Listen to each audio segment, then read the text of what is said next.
Kumusta? At welcome sa 5th episode ng Sarap Din. Nag-start yung Sarap Din 5 weeks ago nung nag-start yung lockdown dito sa England. So, nag-isip kami ng isang bagay na we'll look forward at the end of the week. Kasi nga, yung mga shops dito sa England, sarado, inisip namin, why not gumawa ng isang creative na mag-i-enjoy kami.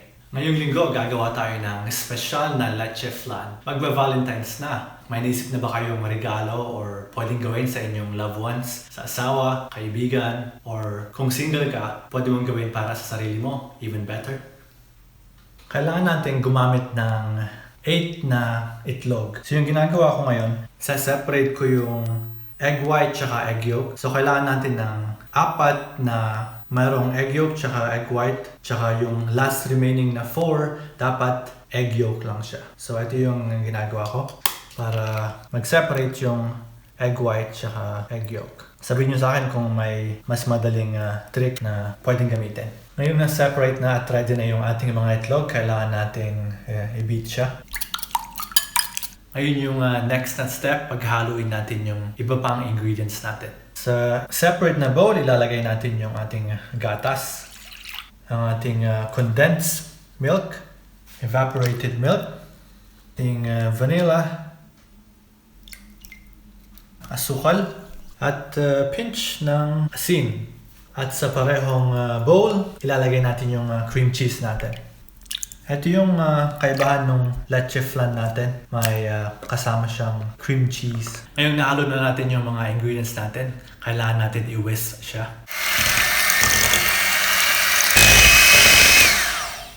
At ngayon, ihalo na natin yung eggs natin sa ating mixture sa malaking bowl. Haluing mabuti. Maamoy mo yung aroma ng vanilla. Yung traditional na paraan ng pagluluto ng leche flan, hindi steam nila, pero ngayong araw, gagamitin natin yung oven para lutuin yung ating leche flan. So kailangan natin i-preheat to 190 degrees Celsius yung ating oven. Ngayon gagawa na tayo ng caramel.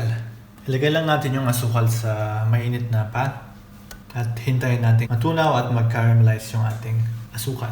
Kailangan low to medium heat. Kailangan din nating haluin para hindi masunog.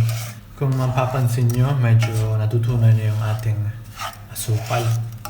Kailangan natin stir siya continuously para hindi siya masunog. So malalaman nyo kapag ready na siya, kapag wala na siyang lumps o namumuong asukal. So ayan, ready na siya. Ito yung gagamitin nating pan para sa leche flan natin. So maglalagay ako ng caramel, i-cover natin yung surface ng ating pan. Kapag kulang, magdagdag lang kayo. Available ito sa, ayan, ready na siya I think. Isa pang option ay gumamit ng golden syrup kung saan yung mga lugar. So same idea, i-cover din natin yung base ng ating pan. Medyo thick siya. Ganda nung kulay niya. Ngayon ready na yung ating pan with caramel. Kailangan nating i-pour yung ating batter. Tara! Kung gusto nating walang lumps na mamuo sa ating lenera, kailangan nating gumamit ng sieve para mawala yung mga lumps. Dapat hindi siya punong-puno para may space na mag-rise yung ating leche flan. Now, sa isang lenera, ganun din. Dapat hindi punong-puno. Ngayon, ilalagay na natin yung ating pan sa isang pan ulit. Maglalagay tayo ng tubig muna sa pan. Make sure na yung tubig na inalagay natin, hindi siya sobrang dami. Kapag sobrang dami, mag-overflow siya at pupunta siya sa ating pan dito. So make sure na konti lang yung tubig. At ngayon, ilalagay na natin yung ating leche flan sa loob ng oven. So, kailangan natin lutuin siya ng 50 minutes sa 190 Celsius. Check natin yung leche flan kung ready na siya. Kapag wala nang mag-stick sa toothpick, ibig sabihin pwede na. Tara, tanggalin natin siya sa oven. There you go. So kapag natanggal na natin siya sa oven, hayaan lang natin siya na lumamig muna. So tanggalin natin siya sa pan. Balikan natin siya mamaya.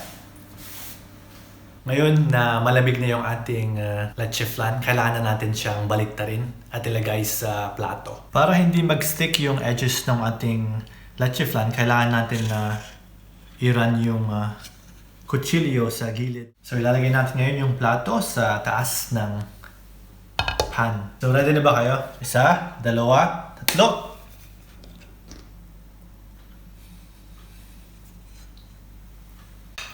Time for leche flan number 2. Kailangan maingat kayo para hindi siya mag-slip.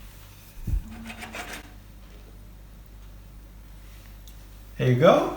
Etong nasa kaliwa ko, ito yung caramel na ginawa natin kanina. Mas darker yung color niya sa taas. At etong nasa kabila, ito yung golden syrup, mas lighter yung kulay niya. Ngayon, kung gusto nyo i-decorate yung inyong mga leche flan, pwede nyo gawin. Ito lang yung naisipan kong gawin para sa Valentine's Day. Meron tayong strawberries. So maglalagay ako ng ice and sugar.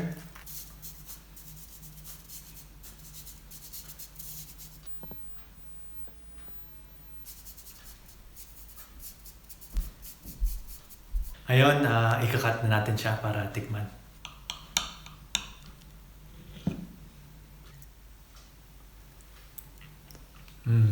Sarap.